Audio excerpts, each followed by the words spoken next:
திருவண்ணாமலை திருக்கார்த்திகை தீப திருவிழாவை முன்னிட்டு மகா தேரோட்டம் நடைபெற்று வருகிறது. கூடுதல் விவரங்களை செய்தியாளர் ஐயப்பனிடம் கேட்கலாம். ஐயப்பன், விவரம் என்ன? உலக பிரசித்தி பெற்ற ஸ்தலமான திருவண்ணாமலை அண்ணாமலையார் திருக்கோவிலில் கடந்த 24ஆம் தேதி கொடியேற்றத்துடன் கோலாகலமாக தொடங்கியது திருக்கார்த்திகை தீப திருவிழா. தீப திருவிழாவின் 7ஆம் திருநாளான இன்று மாட வீதிகளில் பஞ்சமூர்த்திகள் வலம் வரும் நிகழ்வு காலம் நடைபெற்று வருகிறது.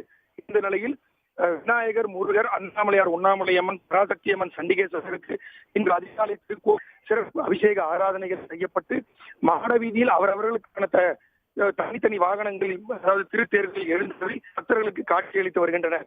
இந்த நிலையில் சரியாக காலை 7 மணி அளவில் விநாயகர் தேரானது வடம்பிடிக்கப்பட்டு மாட வீதியில் வலம் வந்து கொண்டிருக்கிறது.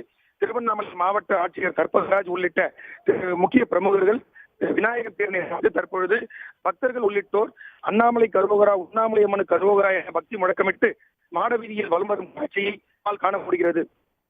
அது மட்டுமின்றி குழந்தை வரம் வேண்டி பக்தர்கள் ஆயிரக்கணக்கானோர் தற்பொழுது மாட வீதியில் கரும்பு தொட்டில் தங்களது குழந்தைகளை ஏந்தி மாட வீதியில் வலம் வந்து கொண்டிருக்கிறார்கள். தங்கள் நேர்த்திக்கடனாக குழந்தை வரம் வேண்டி கடந்த ஆண்டு வேண்டியவர்கள் இன்று குழந்தை பிறந்தவுடன் அண்ணாமலையாருக்கு வேண்டுதல் செய்வது வழக்கம். அதன்படி கரும்பு தொட்டிலும் தற்பொழுது மாட வீதியில் வலம் வந்து கொண்டிருக்கிறது. தேர் நிலையை அடைத்தவுடன் சுப்பிரமணியர் தேரும், அதனைத் தொடர்ந்து மகாரதம் என்று அழைக்கக்கூடிய பெரிய தேரானது பிற்பகலுக்கு மேல் மாட வீதியில் வரும். இதற்காக வடக்கு மண்டல ஐஜி அஸ்ரா கார்க் தலைமையில் 3000க்கும் மேற்பட்ட போலீசார் பாதுகாப்பு பணியில் ஈடுபட்டார்கள். திருக்கார்த்திகை தீப திருவிழாவின் முத்தாய்ப்பான நிகழ்வு டிசம்பர் 3ஆம் தேதி அதிகாலை திருக்கோவில்கள் தீபம் 4 மணிக்கும், அதனைத் தொடர்ந்து கோவிலின் பின்புறம் அமைந்துள்ள 2668 அடி உயரம் கொண்ட தீபமலையின் மீது சரியாக மகா தீபமும் ஏற்றப்பட உள்ளது.